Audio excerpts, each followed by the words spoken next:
আসসালামাইকুম, আমি নুসরাত জাহান লিয়া। কেমন আছেন আপনারা? আলহামদুলিল্লাহ, আমরা ভালো আছি। চলে এসেছি প্রতিদিনের ব্লগ নিয়ে।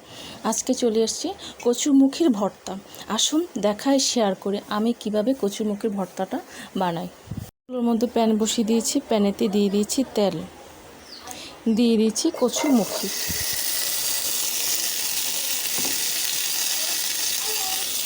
হলুদের গুঁড়ি, শুকনো মরিচের গুঁড়ি, লবণ। এখন আমি এটাকে ভালো করে ভেজে নেব।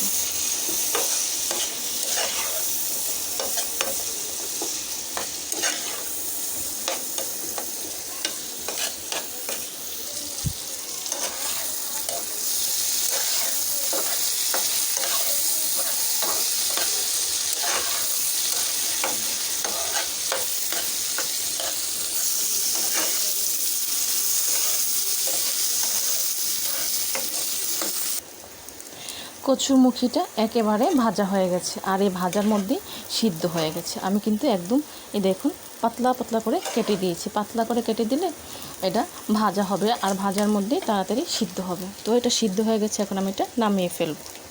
কচুরমুখি ভাজার তেলের মধ্যে দিয়ে দিচ্ছি শুকনো মরিচ, দিয়ে দিচ্ছি পেঁয়াজ আর শুকনো মরিচটা আমি ভালো করে ভেজে নেব।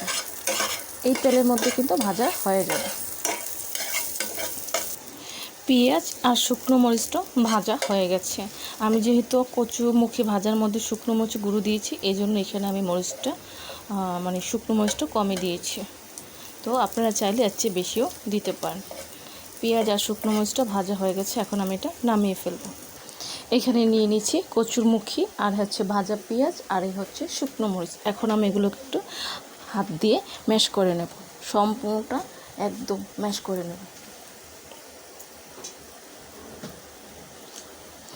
এটা যেহেতু বাজার মধ্যে সিদ্ধ হয়ে গেছে, তাই এটাকে হাত দিয়ে ম্যাশ করা লাগবে, আর ম্যাশ করা যায়। দেখতে পাচ্ছেন ভাজার মধ্যে একেবারে সিদ্ধ হয়ে গেছে। আপনারা যদি ভেজে না খেতে চান, তাহলে কচুরমুখিটাকে সিদ্ধ করেও এইরকমভাবে ভর্তাটা বানাতে পারেন।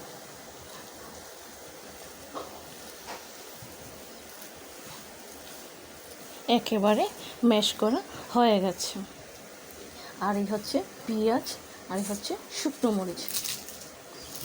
যেহেতু আমি ভাজার মধ্যে লবণ দিয়েছি, এখন আর আমি লবণটা দেব না।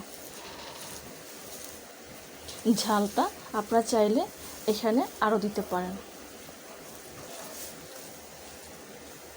আর যেহেতু আমি তেলটা ভেজেছি, এই জন্য আমি আর কোনো এক্সট্রা তেল দেব না। আপনারা চাইলে এখানে সরিষার তেলটা দিতে পারেন।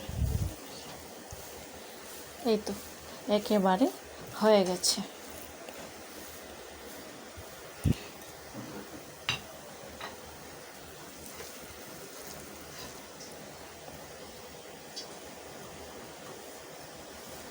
তৈরি হয়ে গেছে কচুরমুখির ভর্তা।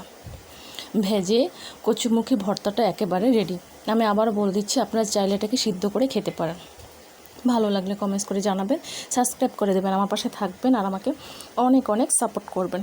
আজ এই পর্যন্তই। সব ভালো থাকেন, সুস্থ থাকেন। আবার আসবো। আল্লাহ হাফেজ।